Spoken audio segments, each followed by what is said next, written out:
Hello everyone and welcome to another GTR 24H interview. This time I'm joined by Burst Esport Simplexity driver Jesper Pedersen. Jesper, thank you very much for joining me off the back of a first win of the season. I say first win, but there's only been one race, so a strong start for you guys. Thank you, and thank you for having me. We started out the season really well and got a win at Monza. So yeah, good start, and let's hope we can build on this one. So obviously the plan for you guys is to win the season, and I want to get an idea of how confident you guys are feeling. Can you get the clean sweep? You know, race win, qualifying on pole, every single race? I won't jinx anything, to be honest, but of course I think we are favorites for the season. But yeah, let's see. The other teams were strong, like pace-wise, looking at them in qualifying. We had the upper hand in the race. So yeah, let's see. I think at Monza, which is the next round, will be a lot closer because just the layout of the track and the nature of the track, it's a lot easier than Monza. So we will, I think the grid will be a lot closer, and we might see some LMP2s between the DPIs, and I think it's going to be an interesting grid, but of course I hope for a great result. Now, usually during broadcasts, I've become known for throwing my fellow commentators under the bus. I'm going to do something that is going to really shock them, and I'm going to throw myself under the bus this time, because at the start of the season we did a little prediction between all of us to essentially try to work out where everyone would finish, something that we could look back on at the end.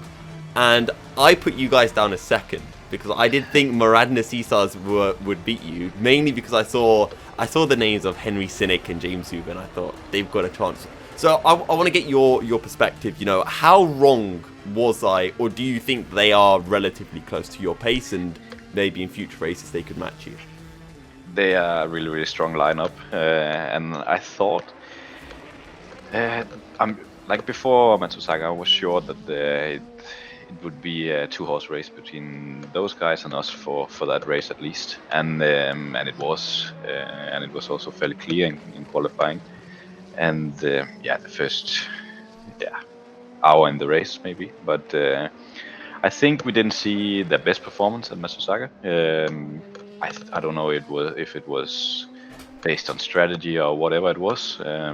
I didn't watch much of the race, to be honest, because I was out karting the whole day, and I came home and we were leading with 4 or 5 laps. So honestly, I don't know what happened in the first part of the race. I just heard from teammates it went well, which it's always nice to come home and you see your car so far ahead, so you can relax a bit. But yeah, I think it will be much closer at Monza, and I think the lead will change several times. Maybe due to pace difference between drivers, or depending on strategy, because that might also be a big part of Monza. One team that I do want to bring up, and I'd love to get your thoughts on them as well, is the 7-9 Axel car, because they were able to win in the LMP2 class, but in the DPI class it felt hit and miss. I feel like in the race they had pace, but because of the issues earlier on, it just threw them out completely. So are they another team that you are considering to be in this battle with you guys if they can have a good race, or do you think it is still just a two-horse race between you guys and Maradness? I think it depending on the track, because if you look at they're doing really well in LMP2, and of course the DPI team is also doing well for themselves, but no, the LMP2 is a lot easier to drive than DPI, and DPI is just like, I just bought the car for the Monza race and I got surprised how how weird it drives throughout the stint. It's just have it's really good the first few laps, and then the rear starts disconnecting from the front, it feels like, and it slides around a lot. So I think it's also you really have to be on top of the setup and the driving itself to make it work, and that might be where they started struggling, because they didn't have enough knowledge about which direction to go with setup. So I'm sure, again, Monza is a different animal, and I think we'll see a lot closer grid overall, and Axel might pop in now and then and make the life hard for us. going off that on the whole DPI versus LMP2, I think it's something that we brought up a lot in Matsusaka. It's something that's been going on in the Discord server for a while, discussions about that. There are rumours that the DPI is going to be a little bit more powerful. How much more powerful, or I should say, how much do you think it's going to change the car? Because it's going to make the DPIs faster, but as you already said, after a few laps, the front and the rear feels a bit disconnected. So is more power just going to make it near undrivable? It's an interesting discussion, but I think actually it might work because the LMP2 is just aerodynamically such a slick car, and the aerodynamics works so well for the car, and the DPI doesn't have that going for it. It's more like it had a lower power, and it just have the torque out of the turns and then pull the gap on the LMP2s. But as soon as we start turning, the LMP2 closes right up, and also on the braking, because it feels like the DPI is still on drum brakes and cannot stop. But I think, of course, like the braking distance is also gonna be a bit longer, not much, but I think overall it's a good change that we get a little bit more power, and hopefully it's enough. Of course, we also heard that Le Mans package is available everywhere for LMP2, and like, there's no doubt that you use the Le Mans package everywhere because it's just faster. I might have spoiled something for some guys in LMP2 now and start clicking setup, but just whatever. I can just see everyone doing it, going slow and saying, no, Jesper said it's faster, there must be something we're doing wrong.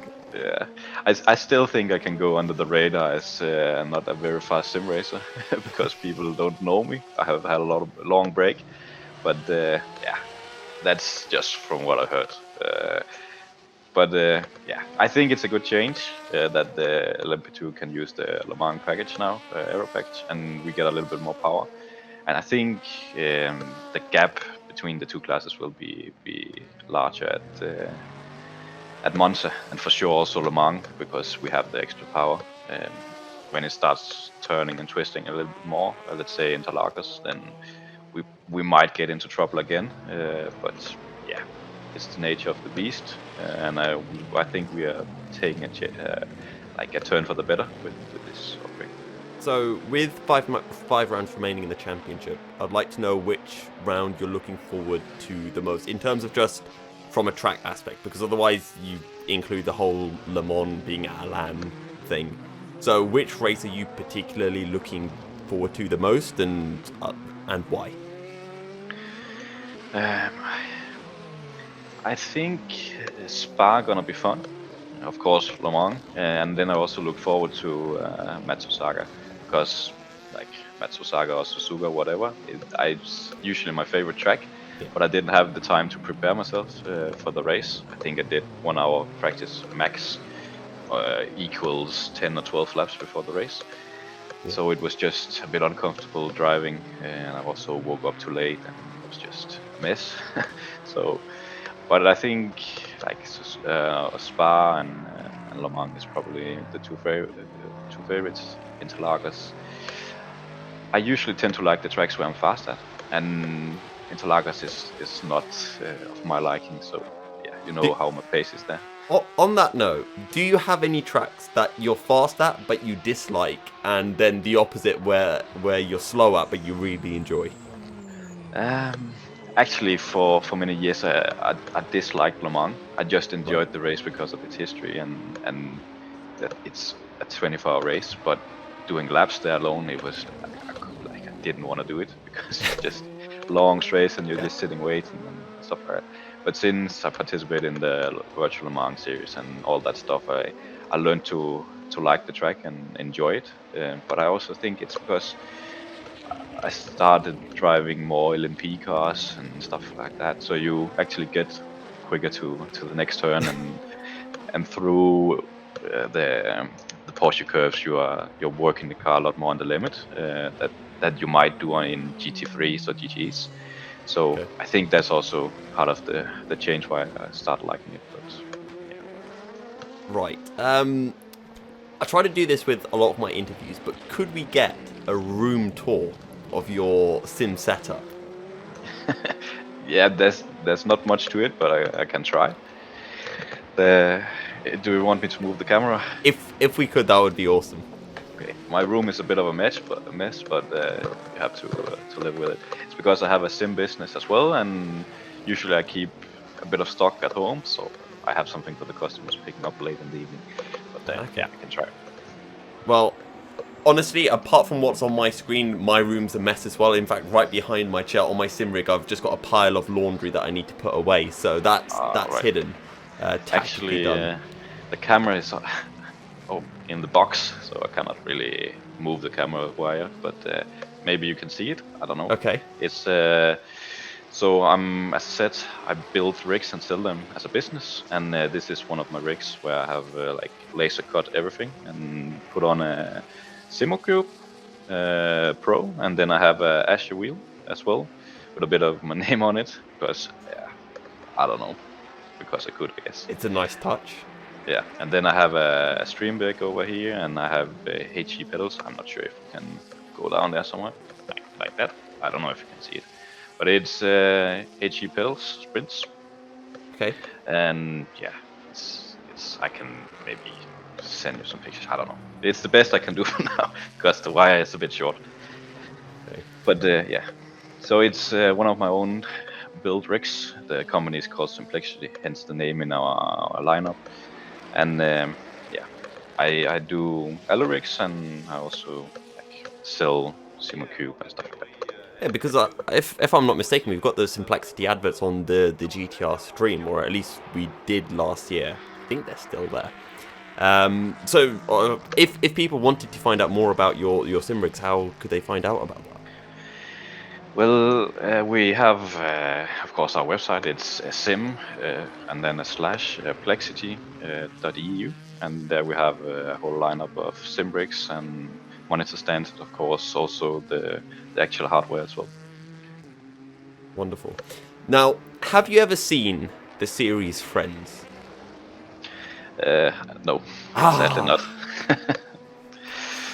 See, that ruins what I was going to put. Okay, right. Well, give it a try. Have you seen any of the other shows like that, like How I Met Your Mother, for example?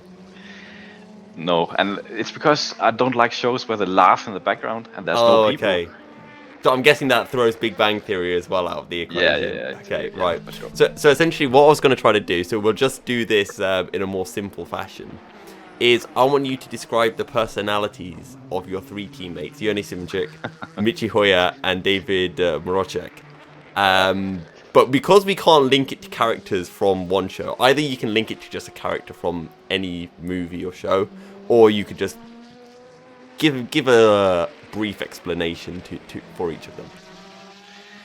Yeah, I'm gonna throw some of them under the bus here, I think. Brilliant. That's what I want to see. Yeah, let's start with Michi. Of course, he's German, so he's a bit special. No. I'm just joking, but no, he's German. He's very he needs to have his calendar planned and know where to practice and when he can see his girlfriend. So he's very structured, and then he also very passionate. You can see that when he's racing and on his streams, and very passionate, and like you can see the fire in his eyes when he wins and stuff like that. So he's I don't know which movie character he might be, but some calculated guy that wants to win. Fair enough. Sounds like you could almost just call him Lauda from Rush or something like that. Yeah. I think Lauda might be a bit faster than Michi. Sorry, Michi. Okay, yeah. No, I'm just trying to make a bit fun of him. But yeah. I mean, if he was faster than Lauda, that would be very impressive. Yeah, Michi is a fast guy, but we have like this internal fight because I have been retired for. It's a joke that I've been a retired sim racer because I sold my rig in 2014-15, and from then I had a break because I raced real life. I won a sim scholarship and raced in real life, and then I think from 17-ish, the guys that's behind what's it called, like Studio 397 Motorsport Games, Ben who's have some position here. He flew me to the UK like 3-4 years in a row, where I did a 24-hour race, and it was the only race I did the whole year because I sold my sim rig, so I couldn't do it. And then I came back and started doing this. Of course, I'm a manager of Burst, but I also started racing a bit. And I think the guys didn't know who I were. Like, I was just the manager. So I think I surprised a few of them that I actually could be up to a decent level of pace. And I think the first 3 or 4 races, I beat Michi coming from like the couch. And he was a bit mad about that. And I think I was just lucky, but it's still a good joke. We have a bit of banter in between us. Okay, so Mitchie's a calculated one. We've still got 2 more to go.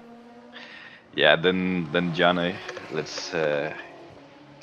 He's just as calculated. He's just looking data all the time and trying to optimize everything, and that's the right mindset of a winner. Of course, you want to optimize everything, and especially in an advanced world as we are competing in, where you can adjust a million things on the cars. He's just very calculated, but he's also super relaxed. So if he wins, he's just sitting and laughing. I mean, remember him doing pole for the Virtual Le Mans in 2020, and you know it was the biggest race of the year. The race itself have 80 something million interactions and whatnot. And at the time, he did pole, and then he just laughed. And like the real drivers, Tom Dillman and Esteban was on Discord, and they told him like, you do know you have like done the biggest pole of your life, and he was just laughing a bit and having a bit of a joke about it. And he was in all of the newspaper after the day after, and didn't care much, but he cared about the pole, which was the important thing. So he's very competitive, but also relaxed and a good teammate to around, because even though that I came late to the last race and he sort of have to do half stints to to get the driver time working and stuff, he just laughed it off. And so awesome. And then finally David, yeah, he's the Polish mafia. He's also very competitive and very passionate about sim racing as well.